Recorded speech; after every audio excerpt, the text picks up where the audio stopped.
Kumbinsido si incoming President Rodrigo Duterte na pumalpak ang mga otoridad kaya hindi napigilan ng talamakdaw na bentahan ng droga sa concert sa Pasay kung saan 5 ang namatay. Kaya ngayon pa lang nag-abiso na si Digong sa mga law enforcement agencies na maghanda sa malawakang balasahan.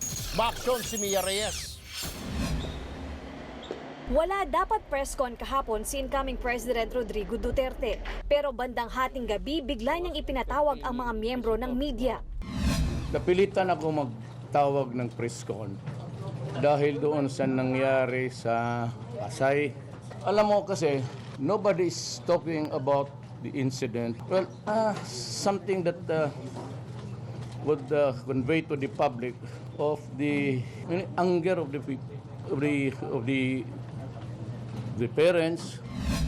Sobrang dismayado si Duterte, lalo't droga ang hinihinalang sanhi ng pagkamatay ng 5 dumalo sa Forever Summer Concert sa Pasay noong Sabado. Kumbinsido si Digong na pumalpak ang law enforcement agency sa pagkakataong iyon. Nasaan ang NBI, ang anti-drug nila, or whatever that agency is called? Saan yung pulis? Saan ang PDEA? Bakit ganon karami ang namatay? Magkasala na kayo na magkasala. Wag talaga. Kayong mga pulis. Bakit wala kayo doon? Baka binayaran kayo. Failure of intelligence. Dapat nung pag-umpisa pa lang, nandoon na kayo, nangangamoy na kayo.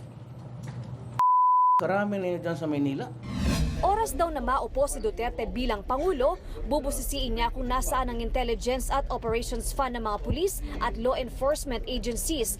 Desidido rin siyang mapanagot ang responsable sa nangyari sa concert. Pag nahuli ninyo yung nagpasa doon, my order is give everybody a heartache. Maintindihan ninyo yan? Eh, pagka hindi nyo naintindihan, you have no business din. And then you're Banta ni Digong, malawakang balasahan at lipatan ng assignment. Kaya mga pulis, maraming bakante dito sa, palit na lang kayo. Kayong mga taga Compostela Valley, Surigao, ilagay ko kayo sa, kung ako ang presidente. Tapos, kayong mga taga Manila dito kayo. Or you might want to be a station commander sa Polo. Lahat kayo. There will be massive movements of people in government. Lahat, NBI pati police. Una rin daw masasampulan ang mga pulis sa bagong sistema sa drug testing na ipatutupad ni Duterte. July 1, mandatory lahat, police. From the generals down. At gusto ko yung bago ngayon, yung wala nang ihi kasi tumatago kayo eh. Yung parang sa diabetes na pasok mo lang pag anong, depende na kung anong kulay maglabas. Yun, yung galing sa Japan ang gusto kong bilhin. Kaya gusto kong mag-blood test ka dyan sa harap ko. Sakop din daw ng mandatory drug test sa mga tsuper na bumabiyahe sa probinsya. Matatanda ang sentro ng plataporma ni Duterte ang pagsugpo sa droga at krimen sa loob ng 3 hanggang 6 na buwan.